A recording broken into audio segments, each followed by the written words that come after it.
Hi, I'm Alan Schmadtke. This is Sarah Lundy with the Orlando Sentinel and OrlandoSentinel.com. Today we're talking the Daytona 500 and NASCAR. Sarah, you've put together a story about the sport.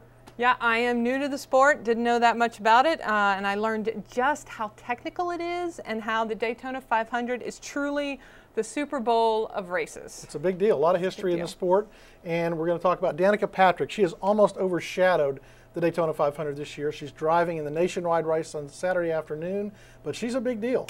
Yeah, some people may just know her as the GoDaddy.com commercials from the Super Bowl, but she is sort of known for her IndyCar skills. She's new to NASCAR and stock car racing, but she's not going to be driving in the Daytona 500. No, here we have two drivers who will be, Jeff Burton and Clint Boyer. And tell me about what are the questions that fans always seem to ask these guys. Yeah, I talked to a couple of the drivers and they said the #1 question asked by fans is sort of an obvious one. It's kind of like, what do you do when you have to go to the bathroom during the race? And yep. You see the one-piece suits here, and what do they do? Their answer was sort of like, when you got to go, you got to go in your suit. And so Casey Mears told me it's only happened a couple of times in his career, fortunately. Yeah, well, it's a technical sport.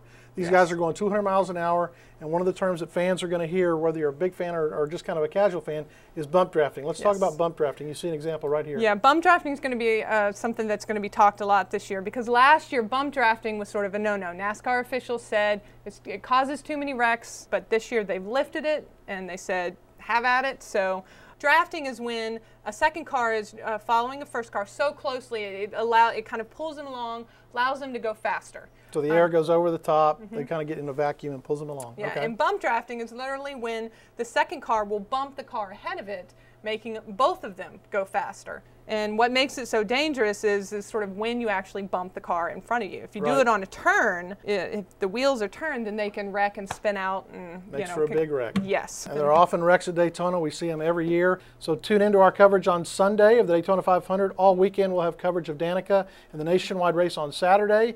We'll have photo galleries going on all the time, live blogs. And then on Sunday, the big race. Monday morning, get the paper. We'll have all kinds of photos, results, coverage, everything you want to read about.